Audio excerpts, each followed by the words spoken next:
we're going to start off first talking about all the announcements that have happened in the last 6 weeks. I swear, from the December core algo update that's affecting lots of publishers here off of Google, to ChatGPT, OpenAI coming out with their agentic commerce protocol. Microsoft just made their announcements a few weeks ago, and then Google just announced theirs on Sunday. And really, when we talk about that agentic commerce protocol, it's really talking about how you can get all of your content, particularly your products, right? Your shopping, your shipping, all of those things, so that you can buy products within those platforms. For the publishers in the room, I'm sure you've got alarm bells going, oh my God, oh my God, oh my God, what's happening? If they're going to purchase them in the platforms, what do? We're the middleman that's getting cut out, right? It feels like that, but that is not actually what is happening. And so we have a great set of panelists here today to look at that. But first and foremost, because we have someone, an insider from Microsoft AI, who's working and building things in Copilot from a shopping perspective.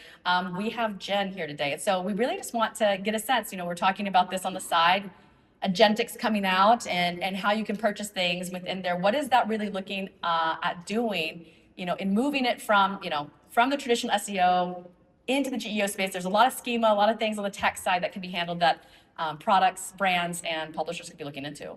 Yeah, absolutely. Yeah, thanks for having me. It's exciting. I think there's a lot of change in my big thing is data. I just flew in here from NRF where every conversation was about this same thing. How do we think about how we get our products, our brands, our content ranked in LLMs or in Copilot? And, we at Microsoft, we released a white paper last week to sort of help brands and retailers and publishers understand how we're thinking about AEO and GEO and how they impact and influence how products and brands get ranked. So, we really think about it two ways. Data, structured data, product feeds, there's never enough. I tell everyone, it's okay, you're not the only one who doesn't fill out the optional fields, but start filling out the optional fields. In all of the product schema, I think there's 5 required fields and everyone ignores the rest. The rest is starting to become really, really important. So giving more of that nuance, that context, the deeper data can help an LLM understand when and where you might be a relevant result for a user. And then of course the GEO, right? And that's where I think, especially for the publishers in the room, you're so crucial. The thing that struck me at NRF was how interconnected this entire ecosystem is. We at Copilot want to make sure that high quality content still exists in the world, that it is surfacing high quality products and talking about the credibility of those brands. And so really, it's in our best interest for a healthy content marketplace, healthy product feeds. Brand voice is still such an important part of GEO. We need that storytelling and that nuance so that we can personalize appropriately. So, I'm here asking for data, asking for GEO, build your credibility, and that's going to help us connect users to products and content and things that they're looking for. Yeah. So speaking of the tech side and obviously filling in all of the additional, basically, I'm going to say, here's a takeaway tactic. As much information as you can give, anything, whether it's on your content that you're developing on your pages or your product feeds, give it as much information as you can, because context is what runs LLMs. So actually going to switch over here to Amro, because he's done a lot on the product and tech side and moving that together. So what have you been seeing that's been kind of driving the needle for your brands that you've been consulting with lately? Yeah, I think that the big needle mover I see for publishers is coming up with integrated tools or interactive elements on page that can help users form a direct relationship with brands, with publishers, and capture first-party data so that you own ultimately your audience, as opposed to continuously sort of paying rent to Google or other platforms to try to win them back every day, month, year, as it may be. So I think users tend to appreciate well-crafted tools, decision support tools, and that's kind of the big theme I've seen. Yeah, so we're thinking about user experience on the page, and I would say interactive, you want to call it media, interactive content, again, works really well because just like an LLM, an answer engine, you ask a question, you get something as a response. It's the same thing, that behavior that the user is looking for, and we know that drives really great engagement. Same thing when it comes to content.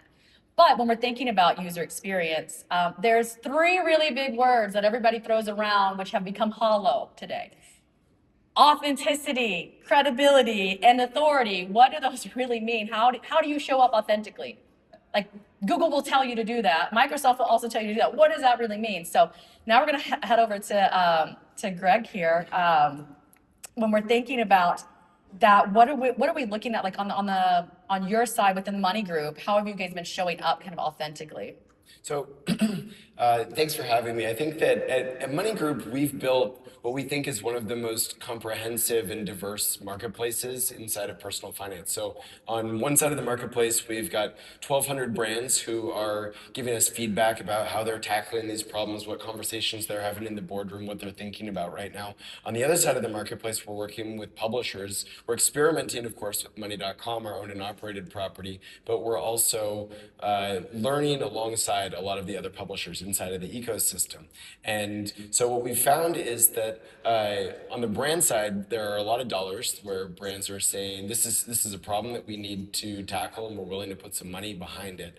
But they don't exactly know what it is that they're going to do to drive the right outcome. So what we found on the publisher side is that to the extent that you can have consistent brand messaging and mentions across a wide range of locations, that consistency is really what is driving the right outcomes. And so, we've been able to turn this into a sort of a new and emerging revenue stream inside of the business, where in some ways it's new, and in other ways it's really another incarnation of a lot of what we've been doing all along, right? Which is that brands want to be top of mind for consumers. Publishers want to be able to create content with authenticity, not compromising their own values, but they want to also have a viable business as they're doing it. And so by shifting from maybe the traditional way of doing this to more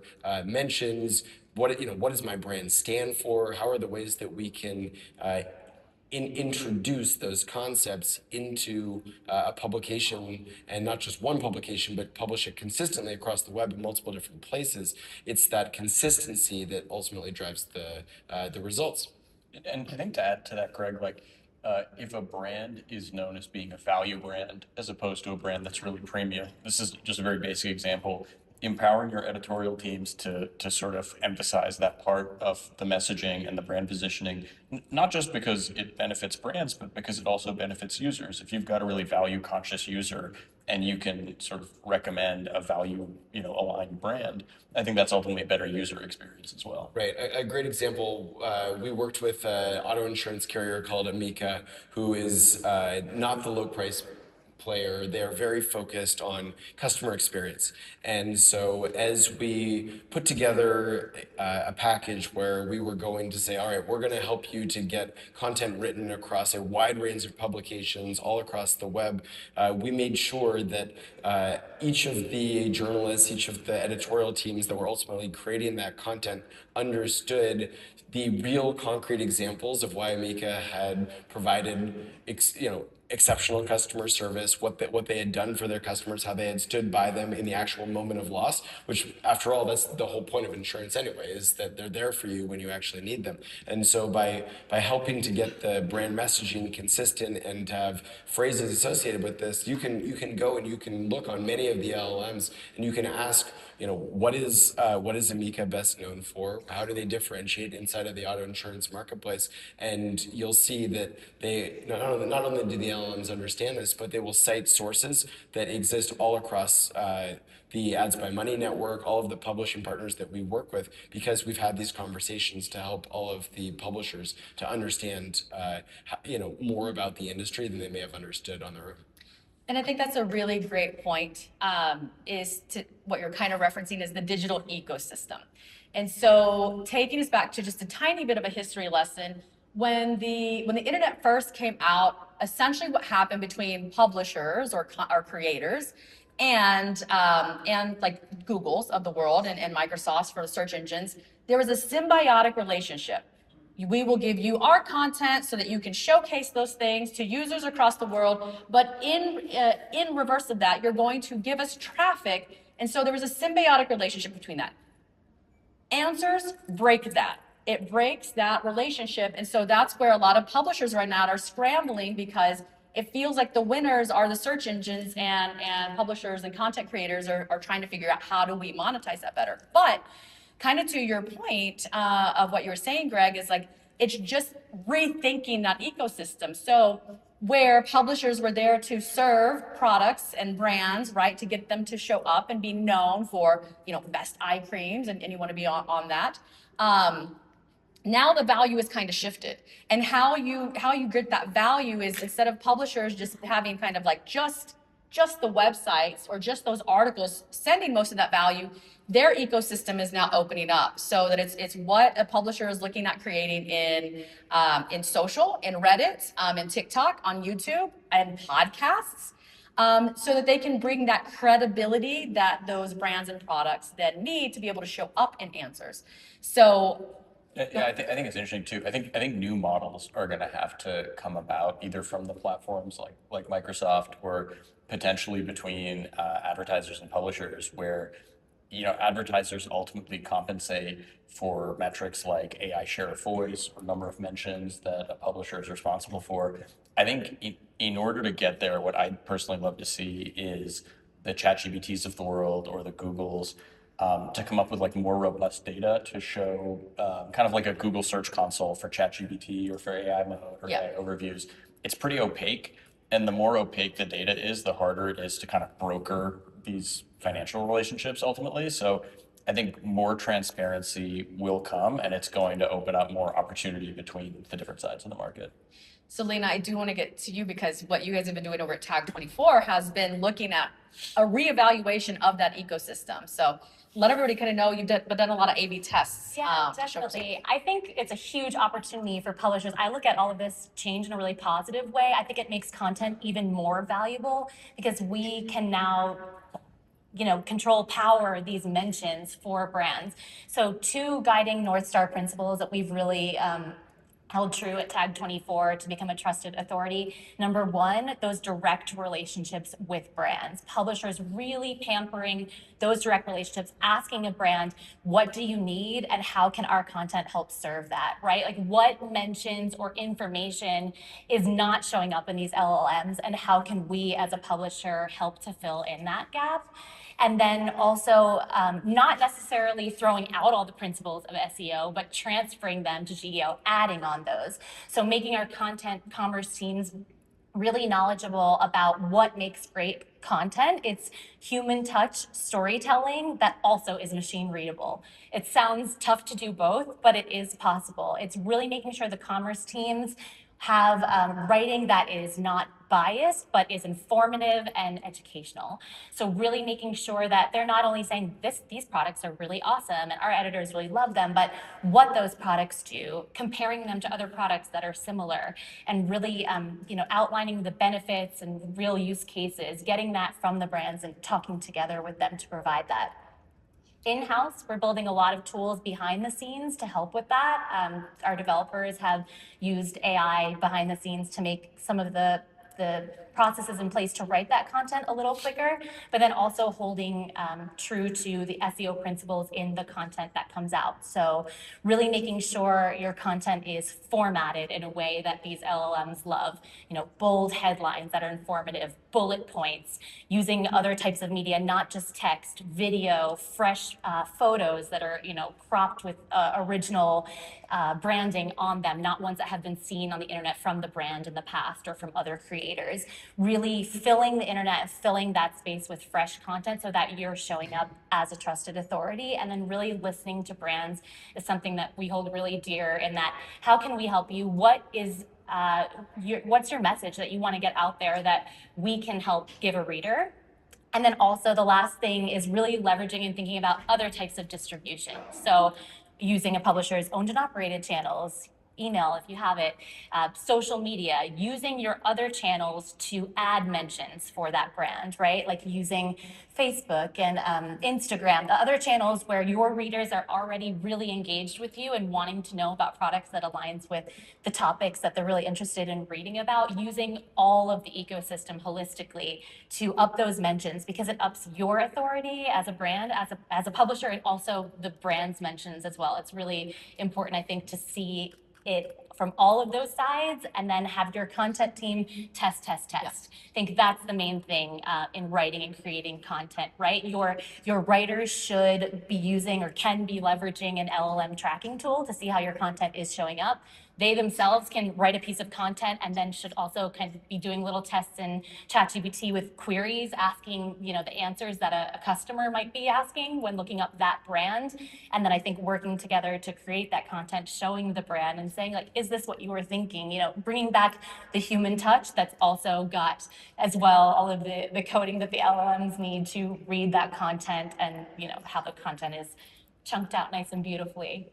I think something I'm seeing too is that publishers are so influential over the LLM results. And I know there's a question of how do you attribute that and how do you compensate for that? And that's tough. With the whole industry and the whole world is trying to figure that question out right now. But I think something I've observed from the brand's side is that when you look at the kinds of responses that AI tools are giving, like LLMs, GPT, whatever AI mode, there tends to be a kind of compression that if someone came to Tag 24 or US News or whoever for a product recommendation, there would tend to be 10 or 15 products on the page, and there would be a lot of mention around those. But now in a lot of these AI tools, there tends to be 3 mentions or 3 spots. And that compression means that if you're the number one sort of most covered, most discussed brand in a space, and a lot of publishers have written about you, the number one brand is feeling pretty good right now. They're getting tons and tons of mentions. They're often the response from LLMs. Maybe the number 2, 3, 4 brands are jockeying for 2nd through 4th place.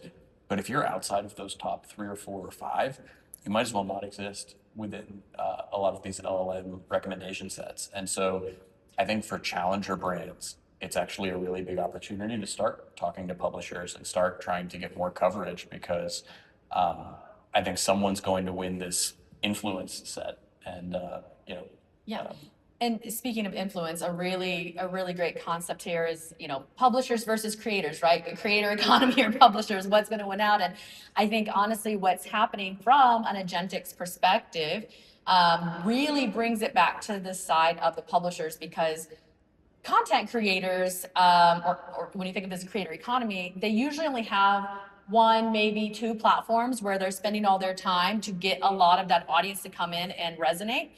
But publishers have all of the different channels, right? They might be, have a TikTok, they might have a YouTube channel, Instagram, so on and so forth, as well as the website, because usually these creators don't have their own sites where you can really bring in and kind of own their audience as their own, own it as a platform and own that audience. And so thinking about that along with, from an influence perspective and authenticity. I know, Jen, we were talking about some examples that you've really seen come through that have really kind of made a difference between, I think it was Ralph Lauren and Selena Gomez. Do you want to give the team or everybody here a sense of what really makes a difference there? Yeah, I think I really like, from the ecosystem point of view, Ralph Lauren is an example of a brand who has not been so, I'm hearing from a lot of brands, should I just forget about my O&O? Does it not matter anymore? And we're telling them the opposite is true. Actually, you've got to double down on that, on your marketing, on your storytelling. And a year ago or so, we did a project with Ralph Lauren called Ask Ralph, which is basically a Ralph Lauren styling app, specifically for them, using LLMs, et cetera. And what's so great about it is it's infused with the ethos of their decades of storytelling about what it means to be Ralph Lauren. And I think, we just came out of the holidays, and I don't know about you all, but I couldn't escape this idea of the Ralph Lauren holiday aesthetic. It was all Ralph Lauren won holidays. They won holidays. You didn't know they did. It was all over social. Publishers were covering it, and then that becomes this world where Ralph Lauren is seeing all this influence, because not only have they done the work on their owned and operated, They've done the work to get the GEO out. But then also for publishers, they're seeing this knock-on effect of maybe you need a dupe Ralph Lauren holiday. Maybe you need Ralph Lauren holiday for less, like whatever it might be. But then this moment becomes something that everyone can participate in across the ecosystem, including social, including publishers. So I think for me, Ralph Lauren is just a great example of like knowing so deeply who their brand is and what their authentic voice is has helped them actually grow in terms of visibility. To give an example on sort of what we think of more the AEO or the structured data side, Rare Beauty, Selena Gomez's beauty brand, we're talking with them just like everyone else. How do we get, our products to show up in Copilot? How are we ranked in LLMs? And we had this just very interesting conversation in that I had heard Selena mention in a podcast that because she has struggled with lupus, all of her products are really easy to open. And that's not in their schema. It's not in their product feeds that like, this is an easy to open lipstick. And so I was just kind of curious and also a bit of a beauty junkie. And so I went into some Copilot searches and I just was looking, has anyone ever asked for a lipstick for someone with arthritis or a mascara for someone that's easy to open? And absolutely, that's how people are starting to search and talk about products as we've become so conversational. If I want to buy my mom a lipstick, it needs to not be hard to use. It can't be a tiny wand if she's got a shaky hand, right? So these things that you and brands and publishers might know and think are really obvious about a product you're sitting on a gold mine and you just might not know it. So thinking about how can we bring in unstructured data? How can we bring in things we might not know, but that's how the customer talks about your product. And that's also an opportunity for publishers, to your point, to bring that in, into the storytelling and into their coverage, things that differentiate you. I think it's what I love about that Ask Ralph story and the campaign around it is that I think there's a lot of uncertainty right now between how advertisers and publishers work with one another, but the advertisers that are forward thinking and sort of take the bet early, I think are going to be the most rewarded, are going to see the highest ROI. Because I think 2 years from now, however the attribution shakes out, however the marketplace shakes out, it's going to be more expensive, more competitive. There's going to be an arms race again around what's the value of publisher content. It's going to get much, much more expensive. I think right now it's kind of a great investment and buying opportunity for brands to take these big swings and make these experiments happen. Yeah. So let's talk about zero-click marketing. Zero-click world, not zero. So in the zero-click world, there are new reconsiderations, like we mentioned, of the value of that. But the primary point is all about reference, right? The reference of who's giving credibility and then how do you follow it up? So right now, publishers kind of own that space. And so, if you're asking a question, whether it's a very hyper relevant, hyper specific, like the Selena Gomez one example, or something really broad of just like, what is the best eye creams, for dark circles, publishers are where that's winning, and owning that space. And so Lena and Greg, while we have like 5 minutes here, wanted to ask both of you from the publisher perspective, like, how are you kind of evolving and shifting how you're reacting with brands and those products to make sure that they own and you own a space where, again, the click isn't the ultimate win anymore. Brand visibility is the ultimate win. So how are publishers shifting to that?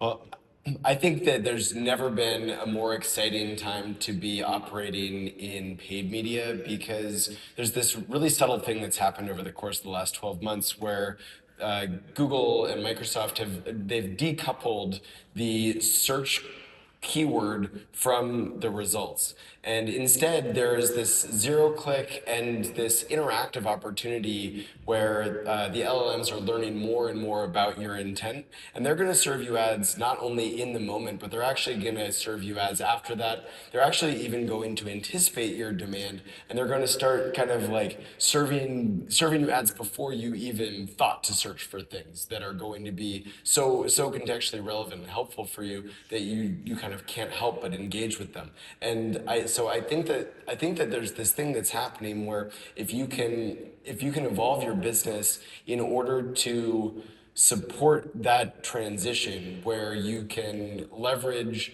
in the key to paid media, it's all about the signal. It's all about the definition of success, right? So if you're able to say, this is the outcome that we're trying to ultimately drive towards, the LLMs will understand this is the profile of the consumer, this is the context, this is what they were thinking about, this is the interaction we were having with them prior to doing that. And I think that the more you can do that, the more you can ultimately diversify your business. And for us, that's been already driving probably 20% year-on-year growth in the last 12 months, where we've seen effectively outside of core search, outside of buying keywords, we're seeing that these keywordless targeting methods are what is really driving all of the incremental ad inventory and results for brands and for our business. Yeah, I think as a publisher, is just keeping in mind really quality content that can really serve to help a brand's mentions, but also your mentions as a publisher, as your own news brand, and just really making sure that that content is pampered with a lot of love, with a lot of human touch.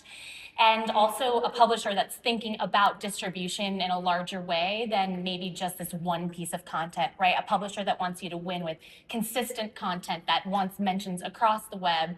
I think partnering, making sure a partnership works across the board, and trying lots of different types of content that answer lots of different types of questions, really flooding the internet with that type of content. And it might sound really overwhelming, but I think for a brand, let the publisher, the content publisher, take a lot of this off your plate, right? Partner with a publisher that is really thinking about distribution in different ways, not just traffic, not just last click, right? They're thinking about adding social media, included in paid media, perhaps. They're thinking about ways that, this might resonate with this specific type of reader. So we're going to target this audience and then do some testing here to see what works and what didn't, but then change the parameters of what is successful about that test, right? The what is success might mean a visibility and awareness, and that might look really different than last step attribution or the conversion at the end. I think, like Lena, what I really like what you're saying is that I think we've lived in the last 20 years in an internet that maybe was distorted a little bit by the incentive of last click attribution and so much insistence on bottom funnel content creation. And so I think, an optimistic view of what the next 20 years of the internet might look like is one where there's a lot of different signals that play into, compensation between advertisers and publishers. It's not hyper focused on, who sent the very last click over to the advertiser in this cookie window. I think there might be a more holistic way to start looking at it. Wrapping it up, I would say if you're looking for takeaways from all the brilliant minds and what they've said here today, I would say there are 6. One, and I'll preface it real quick. I will say SEOs have probably pushed the industry publishers to take away a lot of that editorial voice for a long time because of last click attribution. It was made to get somebody into the bottom funnel as quickly as possible. And so what we are seeing now is that storytelling is what is going to drive this future. So storytelling is your first takeaway. Your second one is going to be hyper relevant content. Just like Jen was saying, you got to think about the user and everything else. Don't go for the one size fits all. Don't go for what seems really obvious about a product. Tell all the other additional details with it that make it not just interesting, but usable for people in a different way in which they might not have ever thought about it before. Because psychographics, think about the psychographics of your audience and what are they really looking for? What's going to make them want to buy that product in the moment? Number 3, your ecosystem. Your ecosystem as a publisher is your biggest value. How are you using that to your advantage? Does that mean you have to create a lot of, this is going to be number 4, multimodal content? How are you using video? How are you using audio? How are you pulling all of that together in 3-minute or 3-second snippets that might go on TikTok to, a 30-minute podcast that might be going out on YouTube? And then from there, you also want to think about rethinking the value that you bring to your brands and your products when you're setting up those partnerships. Publishers do have the influence. Again, for a second there, not gonna lie, publishers got a little lazy in that influence, which is where all the creators came from in the creator economy. And now it's swinging back towards publishers. Take it. Don't let it sit there idle. Take it back into your hands. Doesn't mean more work. Doesn't mean thinking through things in a different way than what we have as publishers in the past. Yes. So with that, down to the 1 second mark. Thank you all for attending. Please give a great round of applause for everybody here and all their insights. All right, thank you so much. What a great panel and great moderator.